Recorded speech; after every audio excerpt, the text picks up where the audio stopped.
નમસ્કાર દર્શક મિત્રો, પાટવી ગુજરાતી ન્યૂઝમાં આપનું હાર્દિક સ્વાગત છે। આણંદ જિલ્લા આંકલાવ તાલુકાના મુજકુવા ગ્રામ પંચાયતની સરકારી મિલકત મોટી માટી ભરેલા ટ્રેક્ટરો જોવા મળ્યા। મુજકુવા ગ્રામ પંચાયત સ્મશાન વિસ્તારમાં આવેલ જમીન આવેલી, જેમાં આજ રોજ તારીખ 17/2/2025ના રોજ 4 થી 6 જેટલા માટી ભરેલા ટ્રેક્ટરો નજરે પડ્યા। ટ્રેક્ટર ડ્રાઈવરને પૂછવામાં આવતા જાણવા મળેલ કે ગ્રામ પંચાયત દ્વારા માટી લેવા માટે કોઈ ઠરાવ કે લેખિત આપવામાં આવેલ નથી।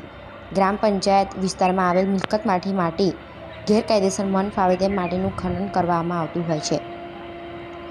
ગ્રામ પંચાયતની મિલકતમાંથી માટી લેવા માટેની કોઈ પણ જાતની પરમિશન મેળવેલ કે લેખિત ઠરાવ જેવા કોઈ પણ પ્રકારના કાગળ પર ટ્રેક્ટર ડ્રાઈવર પાસેથી જોવા મળેલ નથી। મુજકુવા ગ્રામ પંચાયતમાં ગેરરીતિ થઈ હોય તે બાબતે આંકલાવના મામલતદારશ્રી તેમજ તાલુકા પંચાયત કચેરીના ટીડીઓ શ્રીને તેમજ લાગતા વળગતા અધિકારીઓ ક્યારે તપાસ કરશે તે ચર્ચાનો દોર જોવા મળ્યો।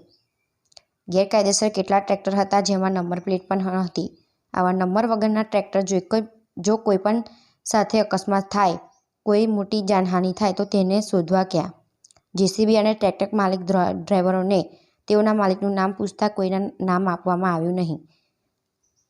અધિકારીઓ નંબર પ્લેટ વગરના ટ્રેક્ટર માલિકની ક્યારે તપાસ કરશે? ચર્ચાનો વિષય મુજકુવા ગ્રામ પંચાયતમાંથી લેવા માટેનું પરમિશન મળેલ છે, જે બાબતે લાગતા વળગતા અધિકારી ક્યારે તપાસ કરશે એ ગ્રામ પંચાયતના લાગતા વળગતા અધિકારીઓ તરફથી માટે સરકારી મિલકતમાંથી લેવા માટે ઠરાવ કરવામાં આવે છે, કેમ કે તેની સંપૂર્ણ માહિતી માટે પાટવી ગુજરાતી ન્યૂઝના માધ્યમથી લેખિતમાં રજૂઆત કરવામાં આવશે। પાટવી ગુજરાતી ન્યૂઝ રિપોર્ટર મહેશભાઈ પડિયાર।